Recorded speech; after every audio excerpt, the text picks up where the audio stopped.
कलौ कलमशनाशाय धन्यवापतये नमः। नमो महावदन्नाय कृष्ण प्रेम प्रदायते कृष्णाय कृष्ण चैतन्य नाम्ने गौरतिसे नमः।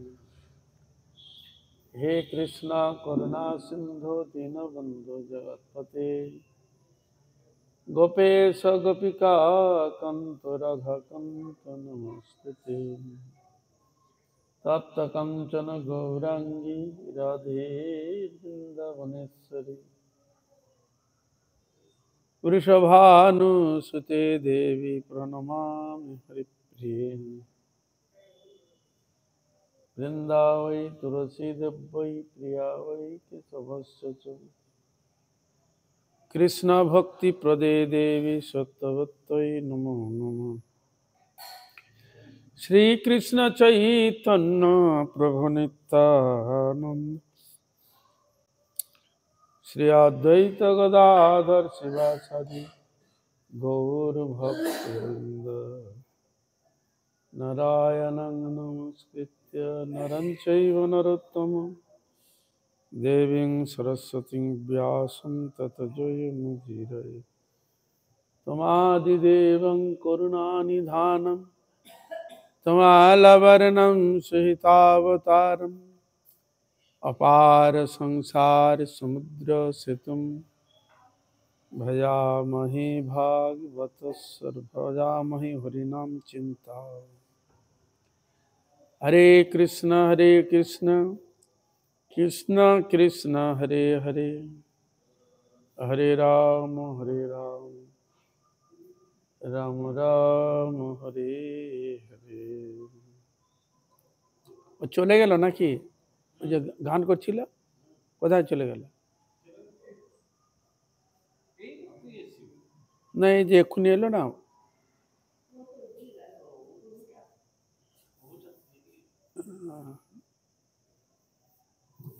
हरे कृष्ण। আমরা শ্রী শ্রী হরিনাম চিন্তামণি থেকে শ্রবণ করব। সর্বপ্রথম अस्मदीय गुरुपाद पद्म जगद्गुरु नित्यलीला प्रविष्ट शिला भक्ति वेदांत बावनी गोसाई गुरु महाराज पाठक गोसाई गुरु महाराज भक्ति प्रज्ञान केशव गोसाई ठाकुर सपार्षद प्रभुपाद भक्ति सिद्धांत सदगोसाई ठाकुर गौर किशोर दास बाजी भक्तिमोहन ठाकुर जगन्नाथ दास सारा गोस्वामी सपरिकर गौर नित्यानंदपुर सपार्षद राधा विनोद बिहारी जी सकल भगवत अवतार जीवगण तदीय परिकर बृंद अर्चा मूर्ति समूह गंगा जमुना तुलसी महारानी भक्ति देवी भक्ति शास्त्र जो चरण कमलिया धमेर भक्तिपूर्ण अनंत अनंत कोटि षष्टम धन्यवाद प्रणाम पूर्वक তাহাদের অহিত কৃপা আশীর্বাদ প্রার্থনা করি। परम पूजनीय वैष्णववृंद उपस्थित भक्तवृंद सकलेर चरणे अधमे यथायोग्य धन्यवाद प्रणाम। আপনার কৃপা করুণা আশীর্বাদ করুন যেন নিত্যকাল হরিগুরু বৈষ্ণবের মহিমা গুণগান কীর্তন করে আমার নরাধম পাপিষ্ট জনকে যেন আমি ধন্য করতে পারি। হইয়াছেন হইবেন প্রভুর যত দাস সবার চরণবন্ধ ধন্তে করি।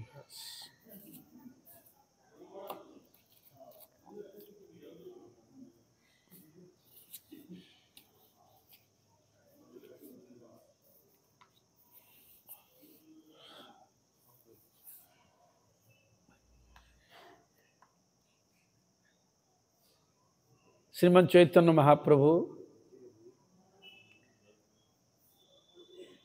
হরিদাস ঠাকুরকে প্রশ্ন করেছিলেন হরিনাম বিষয়ে জানবার জন্য। তা কৃষ্ণ তত্ত্ব নিয়ে তিনি বলছেন, স্বতন্ত্র স্বেচ্ছাময় পুরুষ কৃষ্ণ তিনি স্বভাবত অচিন্ত শক্তিযুক্ত। তার স্বভাব কি? অচিন্ত শক্তিযুক্ত। তিনি ইচ্ছাময়, তিনি চৈতন্য বস্তু। শক্তি তাহার ধর্ম, সুতরাং স্বতন্ত্র বস্তু নয়। শক্তি বিভু চৈতন্যের বৈভব। অনন্ত বৈভবযুক্ত কৃষ্ণ এক অদ্বয় তত্ত্ব। জ্ঞান চর্চা ইচ্ছা ও শক্তিকে কৃষ্ণ হইতে পৃথক করিলে সেই অদ্বয় তত্ত্বকে নির্বিশেষ ব্রহ্ম বলিয়া লক্ষ্য হয়। বস্তুত তাহা পরব্রহ্ম তত্ত্বের প্রভাস্বরূপ। অষ্টাঙ্গ যোগে অন্য সমস্ত সত্তার অন্তর্যামী সূক্ষ্ম সর্বব্যাপী চৈতন্যকে ভগবত অনুসৃত পরমাত্মা বলিয়া লক্ষ্য হয়। বস্তুত তাহা কৃষ্ণের এক অংশ, জ্ঞান মাত্র। সুতরাং ব্রহ্ম পরমাত্মা কৃষ্ণের স্বরূপগত খণ্ড ভাবদ্বয়। ব্রহ্ম আর পরমাত্মা এ কৃষ্ণের স্বরূপগত খণ্ড ভাব দুইটি। কৃষ্ণ ইচ্ছা ও শক্তি সম্পন্ন পূর্ণ চৈতন্য বস্তু হচ্ছেন ভগবান শ্রীকৃষ্ণ। ইচ্ছাময় পুরুষ, সর্বদা সত্য সংকল্প, সবসময় সত্য সংকল্প রেখেছেন। ভক্তকে কৃপা করবেন, দর্শন দিবেন, জীবকে উদ্ধার করবেন, শরণাগত ব্যক্তিকে। এই জন্য বলা হয়েছে পরাৎপর বস্তু। কৃষ্ণ শক্তি কৃষ্ণ হইতে না হয় স্বতন্ত্র। যেই শক্তি সেই কৃষ্ণ কহে বেদ মন্ত্র। যেই শক্তি সেই কৃষ্ণ, আলাদা করা যাবে না। শক্তি শক্তির মতো অভেদ। শক্তি শক্তিমান একই বস্তু, অভেদ নয়।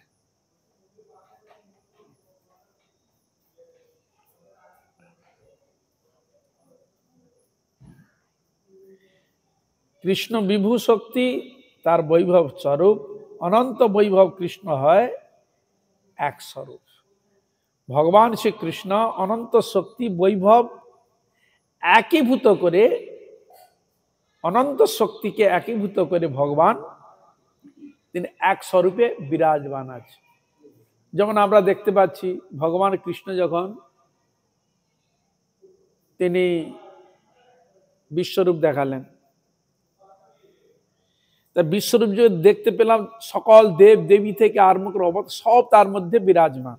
পশু পক্ষী কীট পতঙ্গ মনুষ্য আদি সব ধ্বংসলা সব কিছু তিনি দেখতে পাচ্ছেন।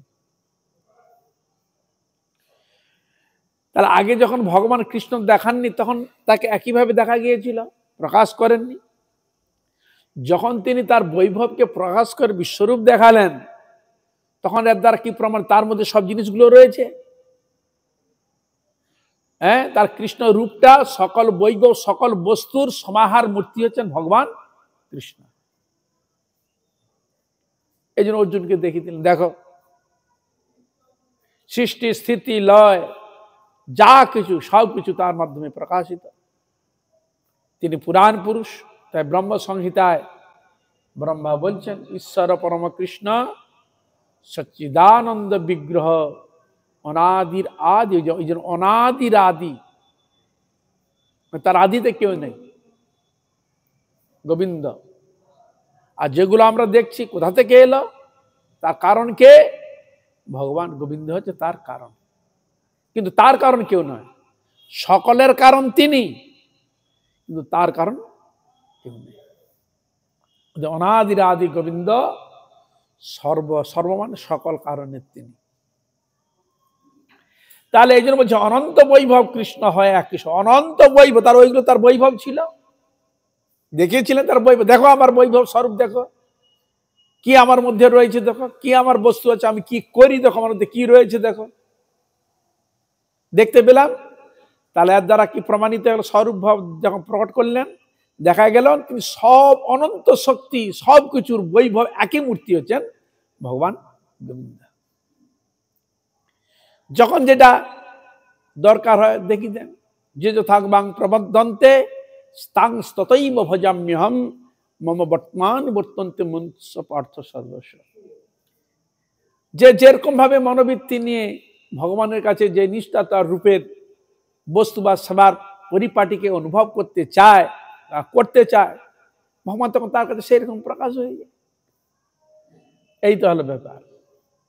তাহলে ভগবান কিসের দ্বারা সম্ভব না? অচিন্ত শক্তির দ্বারা ভগবান সবকিছু ক্রিয়া প্রকাশ করে থাকেন। তার অচিন্ত শক্তি রয়েছে, এক একটা শক্তি দেখিয়ে দেন, প্রকাশ করে। যখন যেটা দরকার প্রয়োজন জানতে বুঝতে চায়, ভগবান দেখিয়ে দেয়। এই জন্য শক্তি সম্বন্ধে বলতে জ্ঞান শক্তি, চিৎ শক্তি, এটা স্ত্রীলিঙ্গ শক্তি, তার চিৎ শক্তি, জীব শক্তি, লাদিনী শক্তি। শক্তিগুলো কার? কৃষ্ণের শক্তি। ওই জন্য দেখতে যা দেখবে, দেখো আমার শক্তি, তখন বের করে দিলেন। এই যে আমরা হাল্লাদিনী শক্তিকে যে ব্যাপার, রাধারানীর ব্যাপারটা, তিনি যে আনন্দময় বস্তু, যে আনন্দ স্বরূপ তার মধ্যে রয়েছে, তার সবটাই যে আনন্দ, তাই তিনি তার বাম অঙ্গ থেকে ভগবান কৃষ্ণ রাধারানীকে প্রকাশ করে দিয়ে দেখিয়ে দিলেন। কাকে? লাহাদিনী শক্তি স্মৃতি রাধারানী। ও শক্তিটা কোথায় ছিল? কৃষ্ণের মধ্যেই ছিল। প্রকাশ করেননি, প্রকাশ করে দেখিয়ে দিলেন। এই জন্য ভগবান অনন্ত শক্তি, দু একটা শক্তি নয়, অনন্ত শক্তির মূর্তি ভগবান শ্রী গোবিন্দ। তার মধ্যে সব শক্তি বিরাজমান। এই জন্য বলছে অনন্ত বৈভবে কৃষ্ণ হয় একই স্বরূপ। অনন্ত বৈভব সমীভূত মূর্তি হচ্ছেন ভগবান গোবিন্দ। ক্ষেত্র বিশেষে যুগ উপযোগীতে যখন যেটা প্রয়োজন হয়, তখন ভগবান সেরকম রূপকে প্রকট করে লীলা বিলাস করে জীবকে উদ্ধার করে থাকেন। এই জন্য সব অবতার, রাম, কৃষ্ণ, নৃসিংহ, বামন, কল্কি থেকে আরম্ভ যত অবতারের কথা আপনারা শুনেছেন, সব তো ভগবানই প্রকাশ করে এসেছেন এইভাবে। শক্তির প্রকাশ যেই, সেই তো বৈভব, বিভুর বৈভব মাত্র হয় অনুভব। শক্তির প্রকাশ যেই, সেই তো বৈভব। যে শক্তিটা তিনি দেখাচ্ছেন, ওইটা তার বৈভব। তার শক্তি প্রয়োগ করে দেখিয়ে দিচ্ছে, তার শক্তি দেখিয়ে দিচ্ছেন তিনি। হ্যাঁ, যেমন আমরা দেখতে পাচ্ছি ভগবান গোবিন্দ গিরিরাজ পূজার কথা বললেন, যে পূজা করো, গিরিরাজ তোমাদের রক্ষা করবে। ইন্দ্র পূজা ছেড়ে দিয়ে গিরিরাজের পূজা করলেন তিনি। আর গিরিরাজের যেই পূজা করলেন, ইন্দ্র গেল রেগে। হ্যাঁ, ইন্দ্র মহারাজের ভীমরতি ধরেছে, এতদিনের সেবা আমার পূজা বন্ধ করে দিলা, দাঁড়া, তাকে উচিত শিক্ষা দিতে হবে। কি করলেন?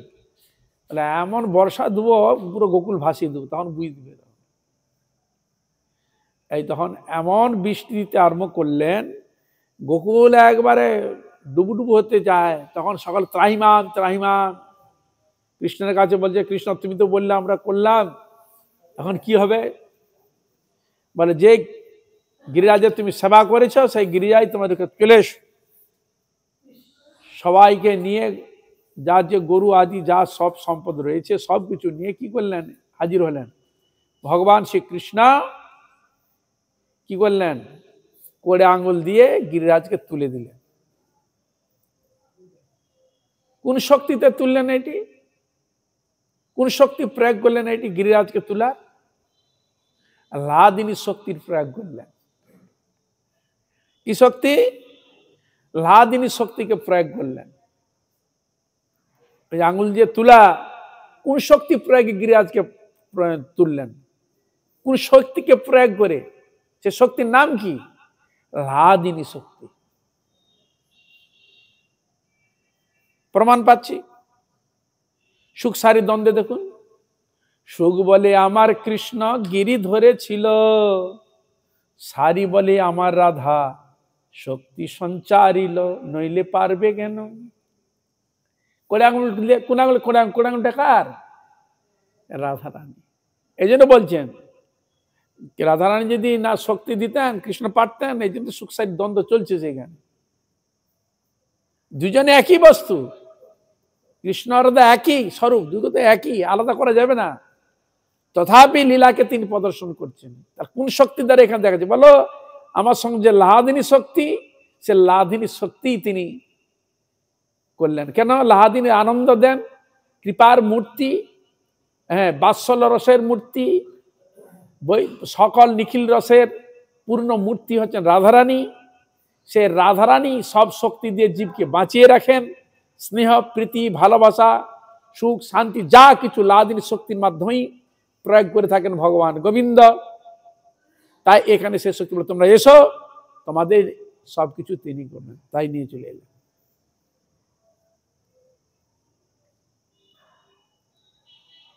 এই জন্য স্বয়ং ভগবান তাহলে এই যে সব শক্তিগুলো তিনি প্রয়োগ করছেন, দেখাচ্ছেন। যখন যেটা প্রয়োজন হয় শক্তি তিনি প্রয়োগ করছেন, ক্ষমতা প্রয়োগ করছেন তিনি। যেদিন কালীয় দমন হলো, সকালে ওখানে বিশ্রাম করলো, আর দাউ দাউ করে আগুন জ্বলতে আরম্ভ করেছে। সকালে চিৎকার চেঁচামেচি আরম্ভ করেছে। কৃষ্ণ বলে, তোমরা একটা চোখ বন্ধ করো। যে বন্ধ করলো, ভগবান কি করলেন? আগুন সব পান করে নিলেন। কি বুঝলেন হরে কৃষ্ণ?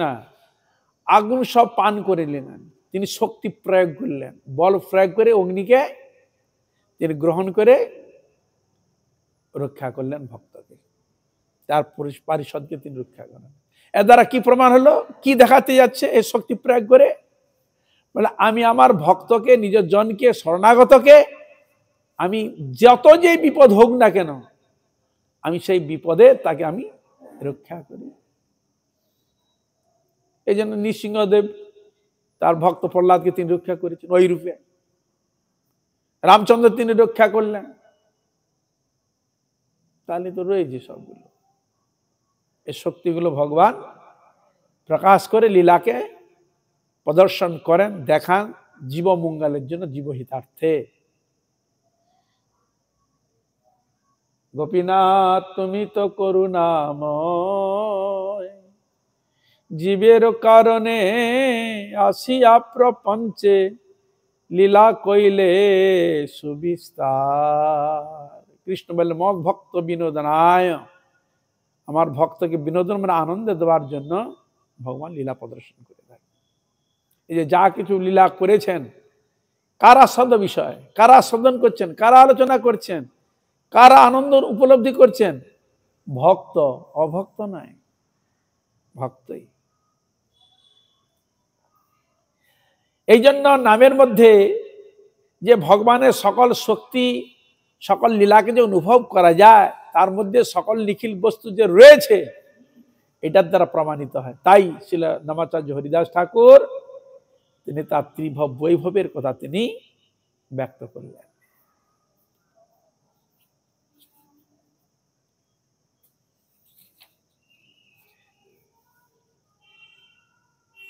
বৈভব ত্রিবিধ তব গৌরাঙ্গ সুন্দর, চিত অচিত জীব তিন শাস্ত্রের গোচর। কৃষ্ণের বৈভব ত্রিবিধ, চিত বৈভব, অচিত অর্থাৎ মায়া বৈভব, এবং জীব বৈভব, যেটাকে বলে চিত শক্তি, জীব শক্তি, মায়া শক্তি। তাই ভগবান এই ত্রিবিধ বৈভব প্রকট করলেন। এই জন্য বললেন এখানে এই তিনটি চিত শক্তি,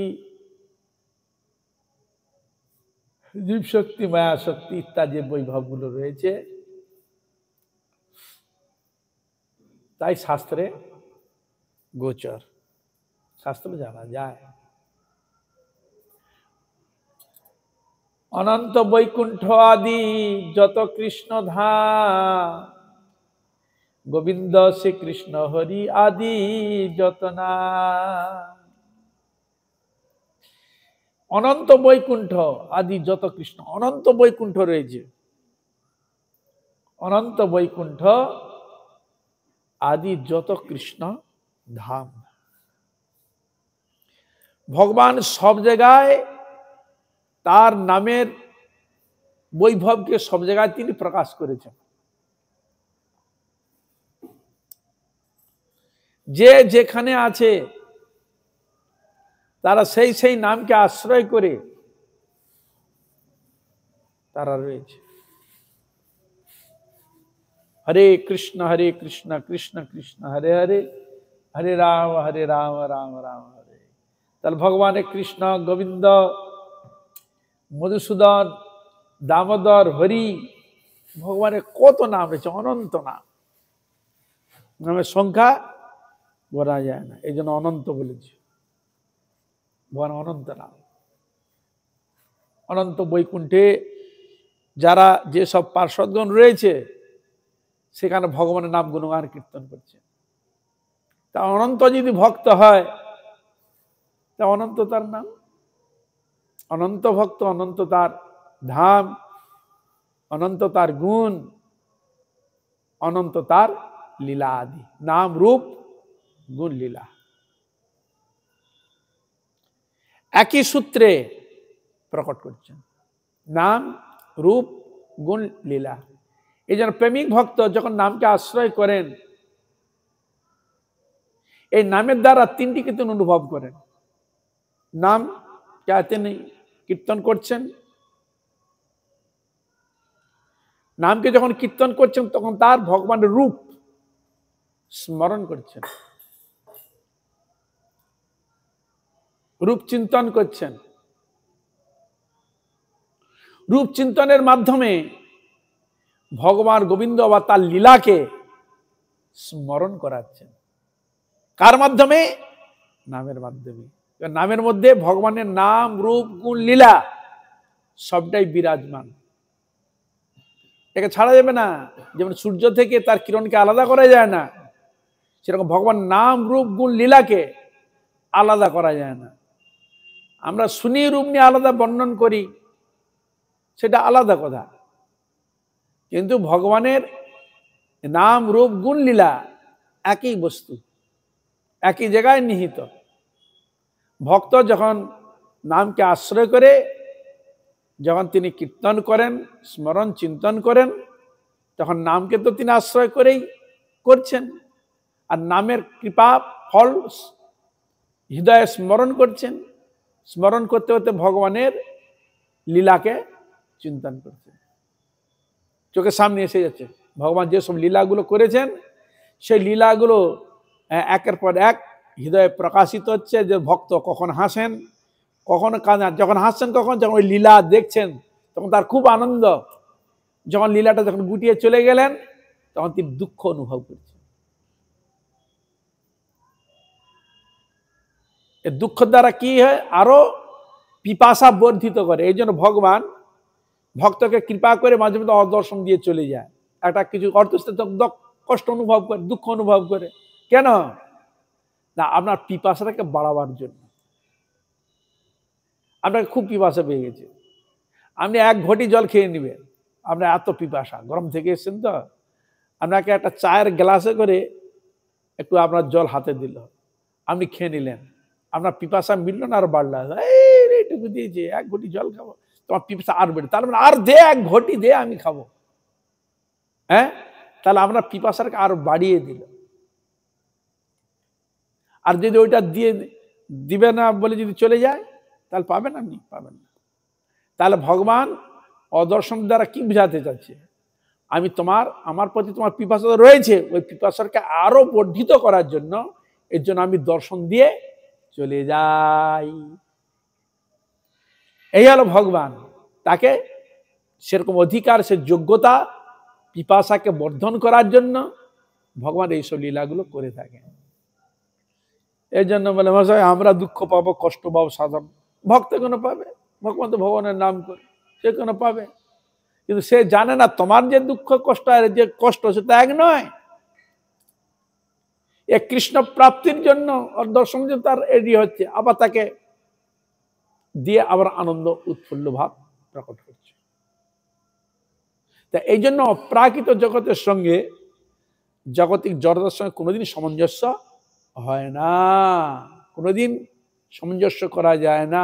জড়ই জড় বস্তু, আর অপ্রাকৃত অপ্রাকৃতই বস্তু। তাহলে আমাদের মতো অজ্ঞান ব্যক্তিকে জ্ঞান বোধ করবার জন্য ভগবান বিভিন্ন রকম লীলা প্রদর্শন করে থাকে, জানাবার জন্য, বুঝাবার জন্য।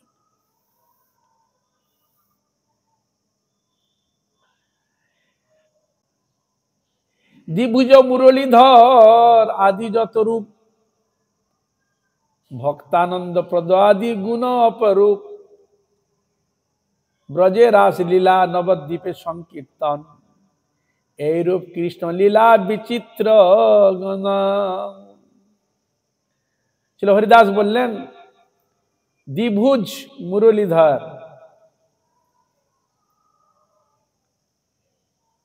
ভগবান চিৎ বৈভব, সমস্ত কৃষ্ণের চিৎ শক্তি পরিণতি। চিৎ শক্তি কৃষ্ণের পরাশক্তি, পূর্ণ চিৎ শক্তির পরিণামী বৈভব। চিৎ স্বরূপ কৃষ্ণের চিৎ ধাম সমূহ, চিৎ নাম নিচয়, চিৎ স্বরূপগণ এবং সর্বপ্রকার চিৎ লীলা সামগ্রী সমুদয় চিৎ বৈভব।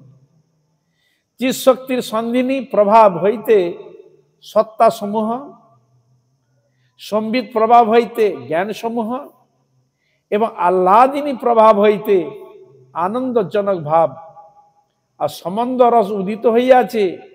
যোগমায়া চিৎ শক্তির সমস্ত পরিণতি জড়ীয় দেশ কাল গুণের অতীত সর্বদা শুদ্ধ সুখময়। তাহলে ভগবান যে লীলা করছেন যোগমায়াকে অবলম্বন করে, আর চিৎ শক্তির পরিণতি হচ্ছে এই জড় জগতের যেসব জিনিসগুলো রয়েছে। এই হলো কথা। এই জন্য ব্রজে রাসলীলা নবদ্বীপে সংকীর্তন, ভক্ত আনন্দ প্রদ। ভক্তকে ভগবান কি দিয়ে আনন্দ করেন? হ্যাঁ, তার লীলা কে প্রদর্শনকে আনন্দ প্রদান করেন। ভগবান যদি লীলা না করতেন আমরা কি গীতা ভাগবত আদি শাস্ত্র আমরা পেতাম কি? কোনোদিন পেতাম না।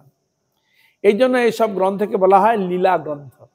ভগবানের এইসব গ্রন্থকে বলা হয় লীলা গ্রন্থ। এই যে ব্রজে ভগবান রাসলীলা প্রদর্শন করেছিলেন, আর সেই চৈতন্য মহাপ্রভুকে তো বলছেন আপনি কি করলেন? আপনি নবদ্বীপে সংকীর্তন রূপ লীলা প্রদর্শন করেছিলেন, সংকীর্তন প্রচার করেছিলেন, জগৎকে জানিয়েছিলেন। আর শিবাস পণ্ডিতের বাড়িতে এই নাম কীর্তনই আপনি রস আস্বাদন করেছিলেন। এই জন্য বিচিত্র গণন, বিচিত্র রয়েছে।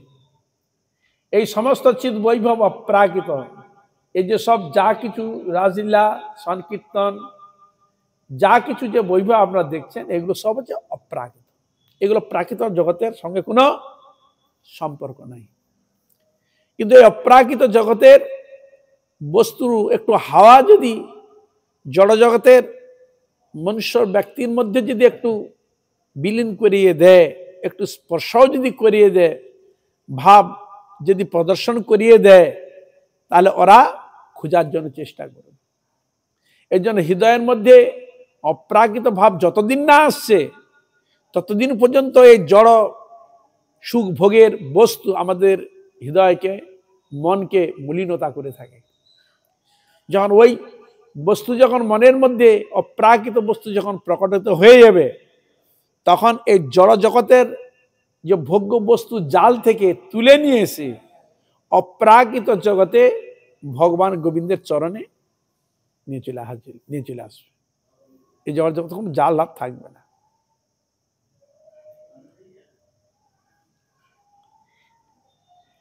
এই জন্য বললেন এই সমস্ত চিৎবৈব প্রাকৃত হয়, আসিয়াও এই প্রপঞ্চে প্রাপঞ্চিক নয়, এই জগতে নিয়ে এলেও কিন্তু এটা প্রাপঞ্চিক না, অপ্রাকৃত। এই যে ভৌম জগতে আমরা বৃন্দাবন দেখছি, এটা জড় জগতে দেখছি, জড় ভাবনা জড় দেখছি, গাছপালা এটি সবকিছু দেখছি। এটা অনুভব কোনতে করছি? জড় চক্ষুতে, জড় ভাবনাতে, জড় শরীর দিয়ে। কিন্তু আমরা দেখছি কেন? আমি জড় বলে জড় দর্শন করছি, কিন্তু ওটা জড় নয়, ওটা হচ্ছে অপ্রাকৃত। এটা ভৌম জগতের বৃন্দাবন, আর নিত্য জগতের বৃন্দাবন ওখানে রয়েছে। আর ভগবান কৃষ্ণ যখন নিয়ে এসছেন তখন তিনি সঙ্গে করে নিয়ে এলেন ধামকে।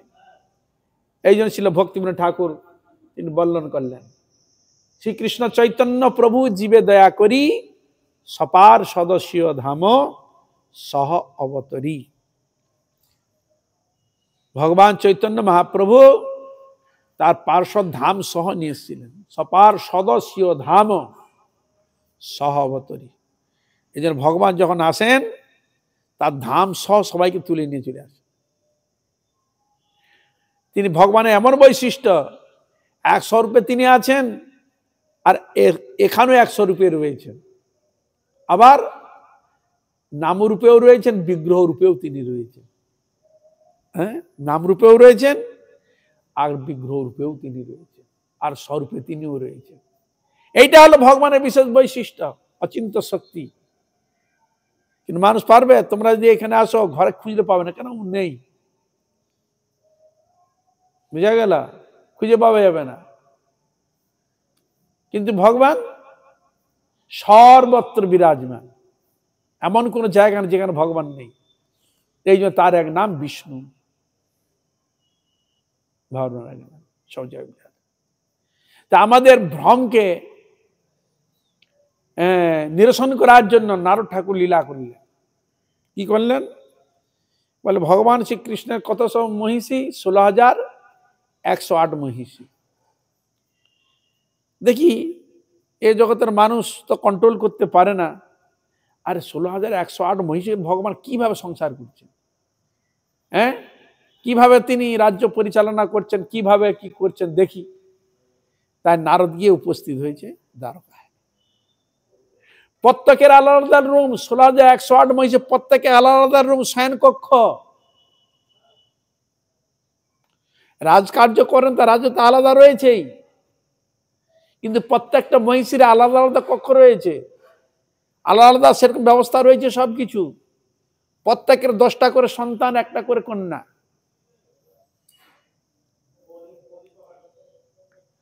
তাদের জন্য কত রকম জিনিস। আমরা সংসারের সন্তানকে তাকে সুখ দেবো, যে আমরা কত কি করে থাকি। আর ভগবান তাদের পুত্রগণকে এবং মহিষীগণকে এই করার জন্য কত রকম ব্যবস্থা রেখেছে দেখি। তাই দ্বারকায় গিয়ে নারদ গিয়ে প্রবেশ করল। এক এক জায়গায় প্রবেশ করছে এক এক রকম। রুক্মিণী ঘরে গেলেন, সেখানে দেখলেন রুক্মিণীর সঙ্গে কথা বলছে, হাস্য কৌতুক রসে রয়েছে। আর এক ঘরে গিয়ে দেখলেন কৃষ্ণ তার সন্তানকে কোলে নিয়ে আদর করছে। আর একটা এর মধ্যে গিয়ে সেখানে দেখছেন তিনি ভোজন করছেন। আর কোথাও গিয়ে দেখছেন তিনি কথোপকথন করছেন। যেখানে রাজকার্য সেখানে গিয়ে দেখলেন সে মন্ত্রীগণের সঙ্গে পরামর্শ করছে। এই সব যেখানে যেখানে যায় ভগবানের নানা রকম এক এক রকম জিনিসটা দর্শন করে। দর্শন দ্বারা কি বুঝায়? একটা মানুষ এরকম করতে পারবে? সম্ভব? কিন্তু ভগবান এইকেই বলে তো ভগবান এখান থেকে প্রকাশ করলেন। এই দ্বারা কি আমরা যে মানুষ পারবে না, কিন্তু তিনি তো মানুষ নন। এই জন্য তিনি দেখালেন, বলে আমি মানুষ না, তোমার বলছে মানুষ হতে সম্ভব, তোমার প্রশ্ন এটা একটা মানুষ কি করে হতে পারে? তাহলে ভগবান যেটা করে মানে না কেন আমরা মনুষ্য হিসাবে ভগবানকে দেখি। সে মনুষ্য হিসাবে যখন দেখি নারদের যে দর্শন, যে চরিত্র, সাধারণত এটা কি করে, এটা গাঁজাখড়ি কথা, সম্ভব হয় নাকি? এটা মানুষ করতে পারে নাকি কোনোদিন? কি হরে কৃষ্ণ। যখন ভগবানকে মনুষ্যর সঙ্গে যখন গুলিয়ে ফেলবেন, তখন তার এই অচিন্ত লীলাকে আপনি অনুভব করতে পারবেন না, সে জিনিসটাকে হৃদয়ে ধারণও করতে পারবেন না। কি বোঝা গেল?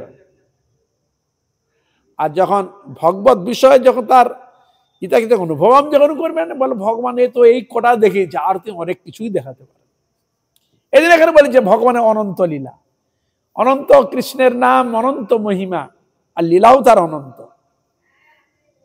এই জন্য বলা হয়েছে অনন্ত, অনন্ত লীলা, এমনি বলেছে। তাহলে এই জন্য ভগবানের সঙ্গে কোনোদিন মনুষ্যের সঙ্গে সমান হয় না।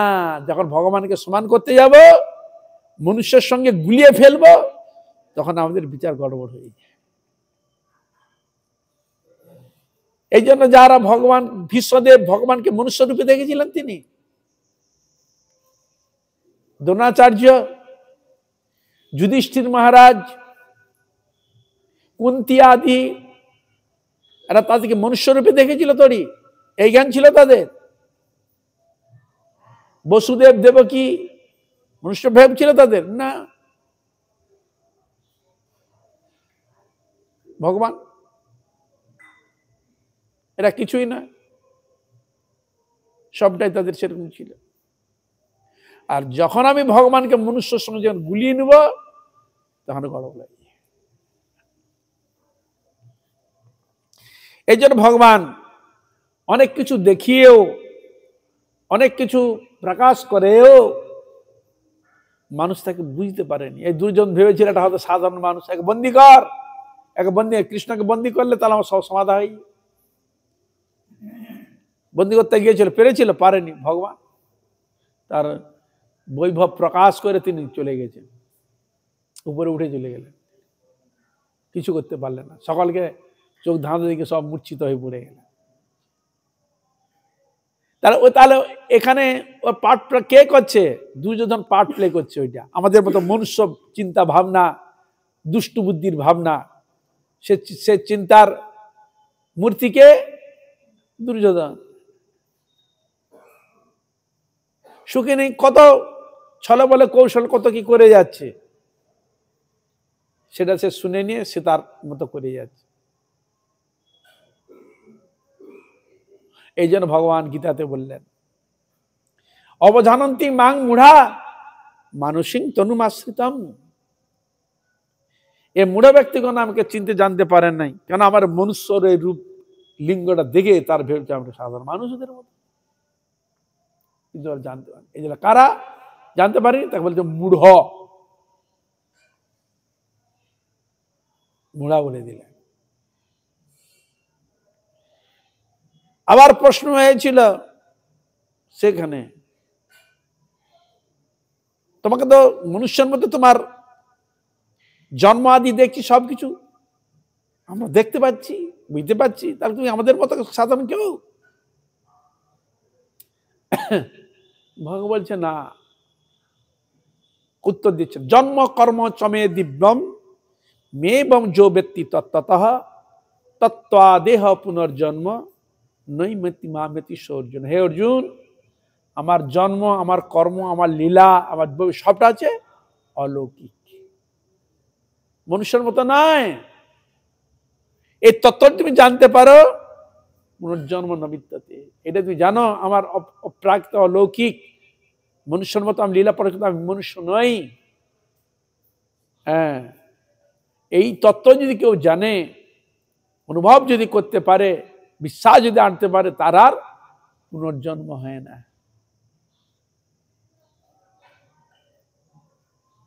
তত্ত্বাদেহ পুনর্জন্ম নৈমেতি মামেতি সর্জুন। হে অর্জুন, তার আর পুনর্জন্ম হয় না।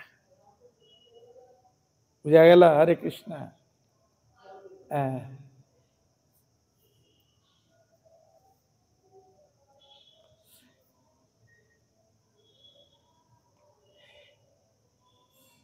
চিদ ব্যাপার সমুদয় বিষ্ণু তত্ত্ব সার, বিষ্ণুপদ বলি বেদে গায় বার বার বার।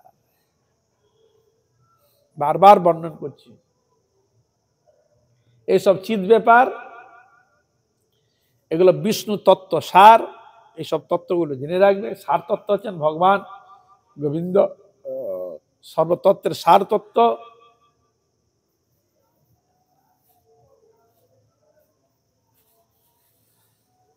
বিষ্ণুপদ বলি বেদে গায় বারবার। এই যে যত গঙ্গা উদ্ভূত যা হইতে, কোথা থেকে এলো সব? ভগবান গোবিন্দের চরণ থেকে। এই জন্য গঙ্গার এক নাম বিষ্ণুপদী। গঙ্গার এক নাম বিষ্ণুপদী, বিষ্ণুপদ থেকে এসেছে, চরণ থেকে প্রকাশ।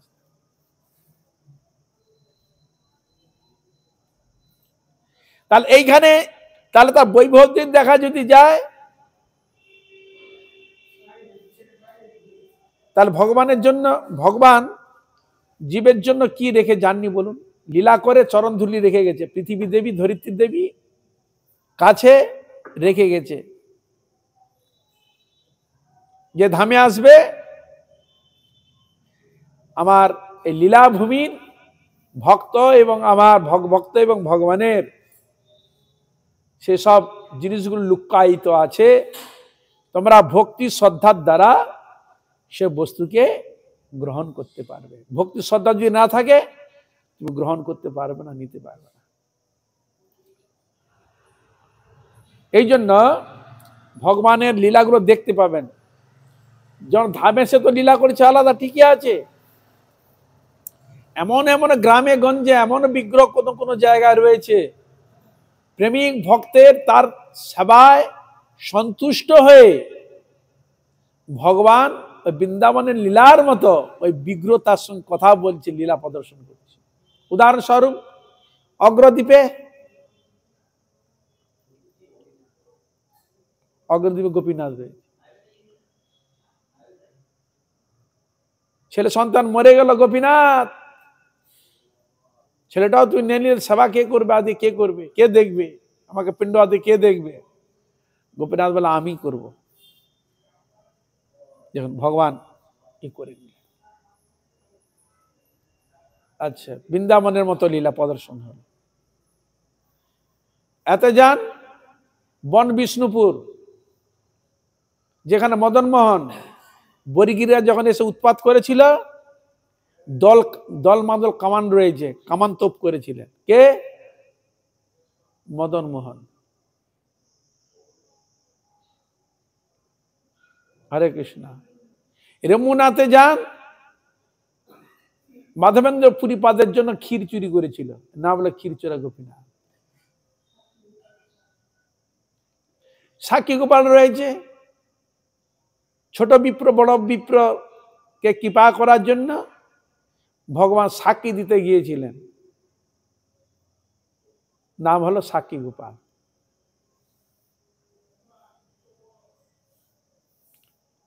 হ্যাঁ, তাহলে ভগবান তো রয়েছে, শুধু যে ধামে ছুতে রয়েছেই স্পেশাল, এখানে এইসব ভক্তের কাছে ভগবান এইভাবে নানা রকম লীলা প্রদর্শন করেছেন। এগুলো তো আমরা পাচ্ছি, ইতিহাস পৌরাণিক সব জিনিসগুলো আমরা পাচ্ছি। আর অনেক বহু ঘটনা রয়েছে, বহু ঘটনা। নিতাই গৌরের কথা, নিতাই গৌর বিগ্রহ, এই পিসিমার গৌর নিতাই। ঠান্ডা লেগেছে, পূজারী বিশ্বাস করছে না, পূজারীকে নিয়ে এসে, এই পূজারী একটা রুমাল দে, দাঁড়া এখানে, তুই বিশ্বাস করছি না তো? রুমালটা নিয়ে নিত্যানন্দ নাকে দিয়েছে, বাবা নিতাই নাকটা ঝাড়তো, ফয়াস করে ঝেড়ে দিয়েছে। গৌরের নাকে দিয়ে, বাবা গৌর নাকটা ঝাড়তো, শ্লেষা বের করে দিয়ে, দেখ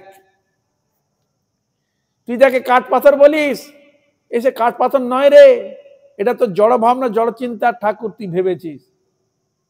যদি এরকম জড় চিন্তা কেউ ভগবানের সেবা করে, কাঠ পাথর কেউ সেবা করে? এই জন্য মহাপ্রভু বললেন, প্রতিমা নহগ তুমি সাক্ষাৎ ব্রজেন্দ্র নন্দ, বিপ্র লাগি করো তুমি অকার্য করো। করা যেটা সম্ভব নয় তা সম্ভব। বিগত কোনোদিন কথা বলে? হ্যাঁ বলেছিল, বড় বিপ্রকে, ছোট বিপ্রকে ওদের সঙ্গে কথা বলেছে।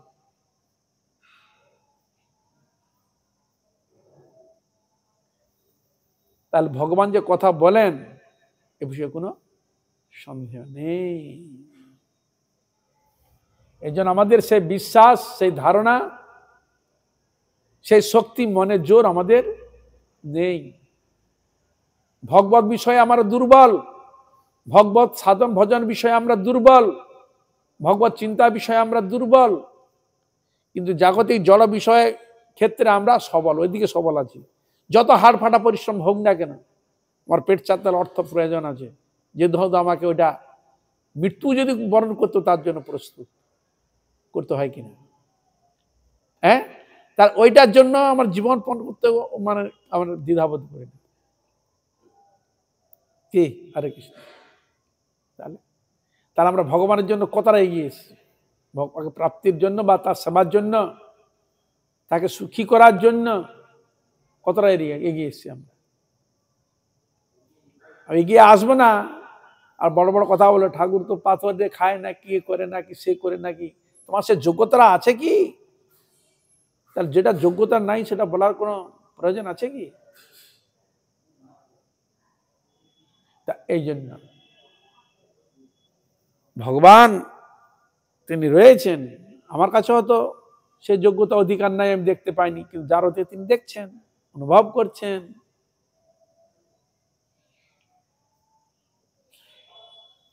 এই জন্য এইসব হলো চিৎ ব্যাপার, বিষ্ণু তত্ত্ব সারতে এগুলো চিৎ ব্যাপার।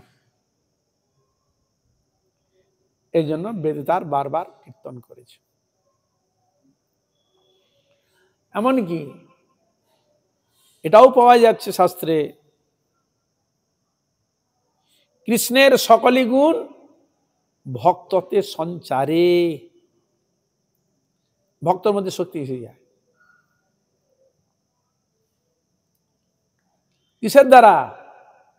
ভগবানের সেবা, তার গুণগান কীর্তন যখন করে, একীভূত হয়ে মনকে একনিষ্ঠভাবে যখন একসঙ্গে সংযোগ করে, যখন ভগবান, তা ভগবানের সঙ্গে কানেকশন হয়ে যাচ্ছে না।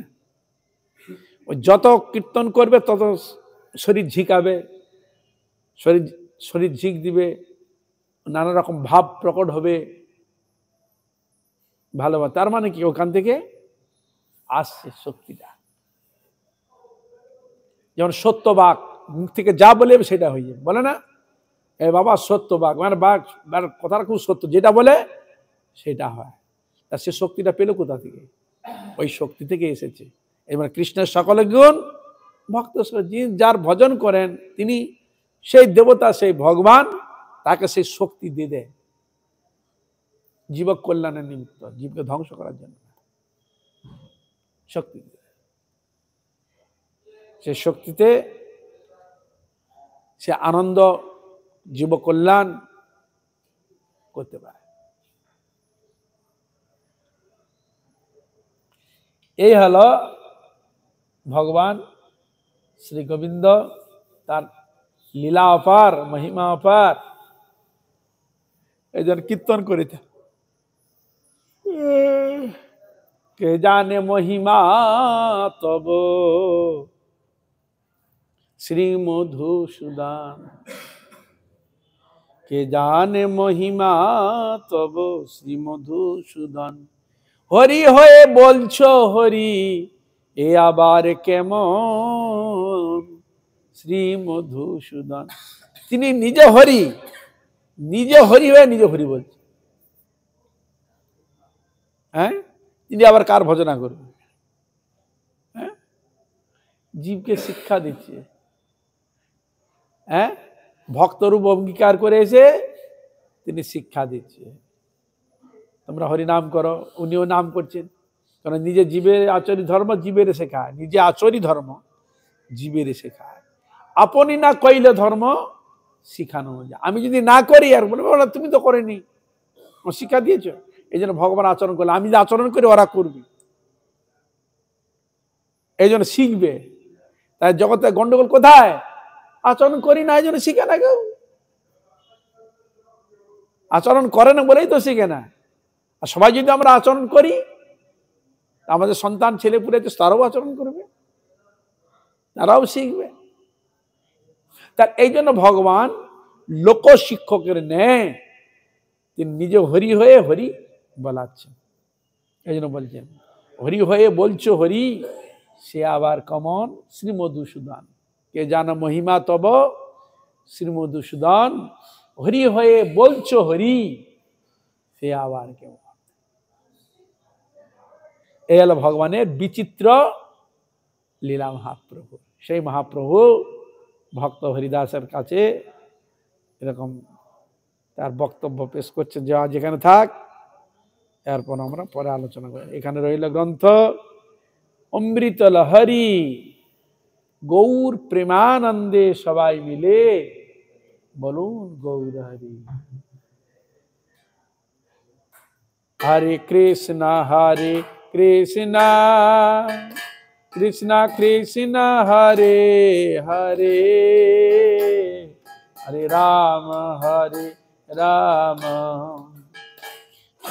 রাম হরে হরে।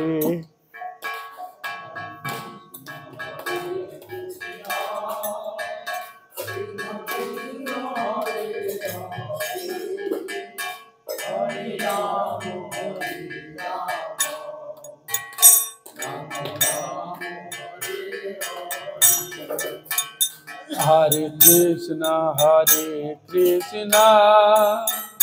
कृष्ण कृष्ण हरे हरे, हरे राम राम राम हरे हरे।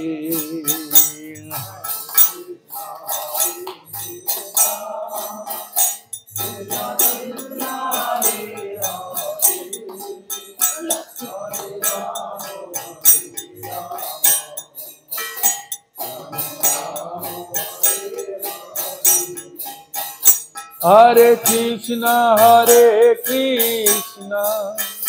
कृष्ण कृष्ण हरे हरे, हरे राम राम राम हरे हरे।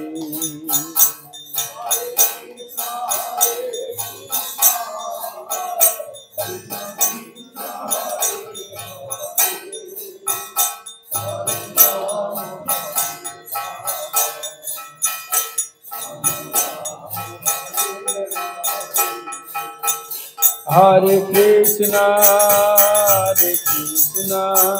कृष्ण कृष्ण हरे हरे, हरे राम राम राम हरे हरे।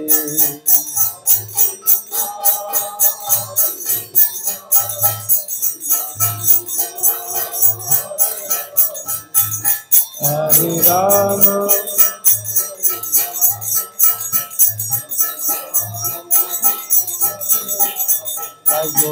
हरि बोल हरि बोल हरि बोल हरि बोल।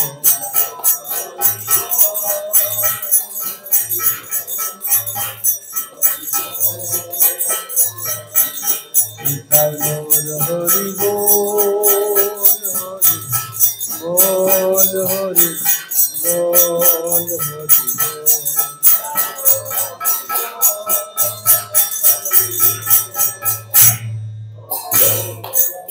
निताई गौर प्रेमानंदे।